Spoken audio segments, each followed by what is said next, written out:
I'm an Ohio State PhD. I'm currently a research professor at Stony Brook University, and most of my research focuses on international finance, specifically looking at political science, climate risk, asset management, different questions, but almost everything is international. My experience with DESI has just been phenomenal. As both you and John said, one of the hardest things to get as a young professor, as somebody starting out in the field, is consistent feedback.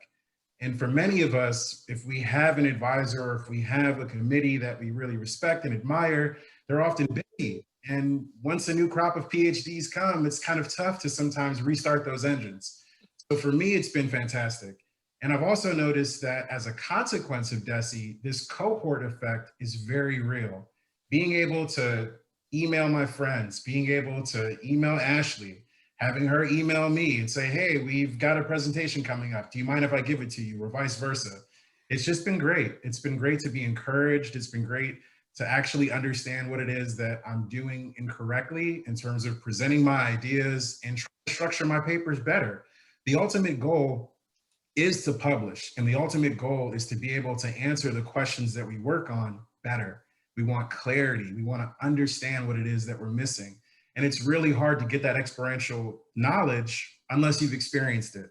So it's been fantastic. It's been phenomenal. Hi, everybody. So my name is Ashleigh Eldemire-Poindexter. I'm an assistant professor at the University of Tennessee.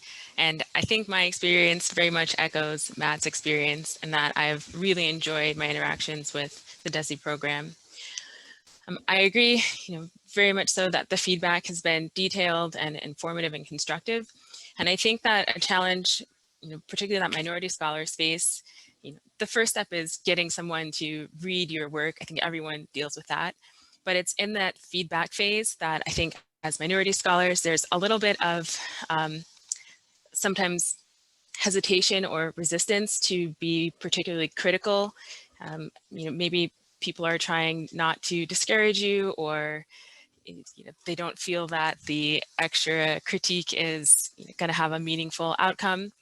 But it's really, really important. And I feel like the best thing that DESI gave us was a clear platform and expectation on both the sides as young scholars and our mentors that this feedback is necessary. It needs to be deep and thorough, and certainly constructive.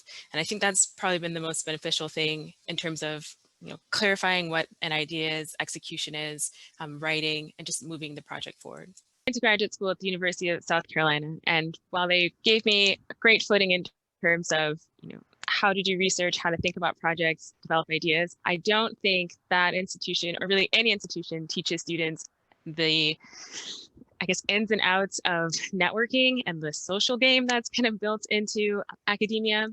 And it feels very counterintuitive to me, at least at face value, that you really have to develop an entire social network to push your projects along, right, to get the feedback that you need. And I think probably the best thing about participating in DESI, as others have alluded to, is the fact that you are gaining access to a network of mentors and scholars that you only see their names on papers, right? Like you see them headlining conference keynote speeches, but you don't ever imagine that you're going to have an hour of their time, relatively undivided attention. Well, yes, I'm Kenneth Ford, an assistant professor at Wake Forest University, and I did my PhD studies at the University of Arkansas. And for me, the DESI experience has been fantastic because we all want feedback and we all want great feedback, but I think qualified feedback, or feedback that we value for whatever reason, is even more important. And DESI gives that to us. I think a parallel to that is, say, you have a young basketball player who's training and they have hoop dreams, right? If Michael Jordan tells a young player, this move works, this is how you should work, this is how you should train, that means something a lot differently than if the kid's mom or dad told them something, or their high school coach told them something.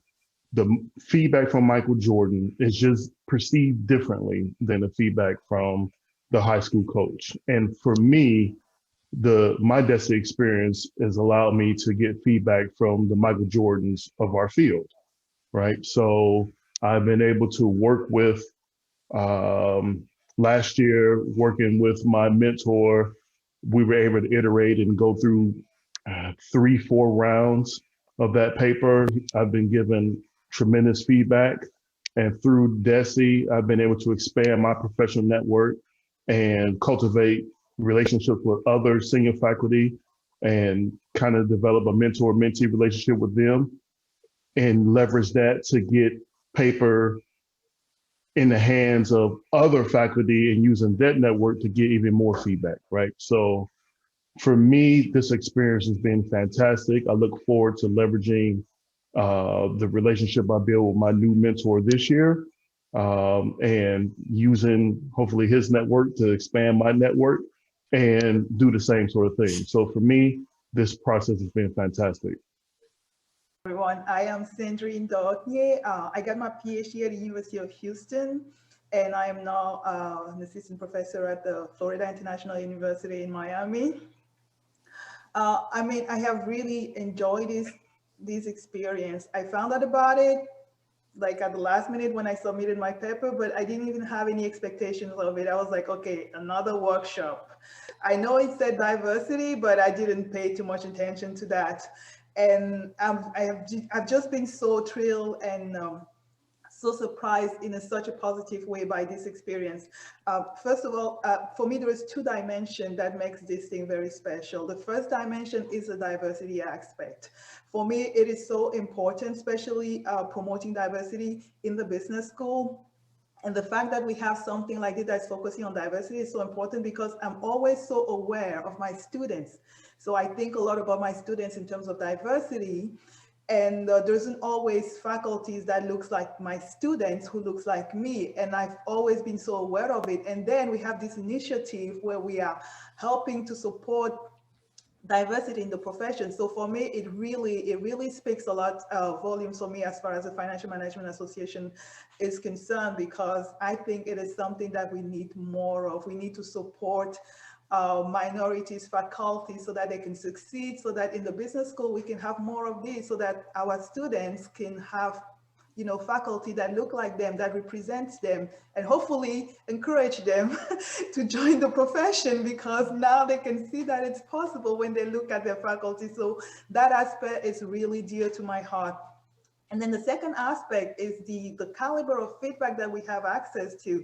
I mean, I love the Financial Management Association, the general meeting, but I would not have had access to this level of quality as far as feedback through the general meetings, and it's great. We submit to conferences and we get feedback, we get discussion, but the quality, the caliber of faculty that we've had access to through this program has just been way beyond anything I could have anticipated. So on those points, yeah, I've really enjoyed my experience, and I'm so looking forward to being part of this in the future. Maybe, who knows, 10 years, 20 years from today, maybe I would be doing what you're doing, John, encouraging other minority faculties, right, to go through, and I might be able to tell them about the first time that I joined the program. So really happy about it.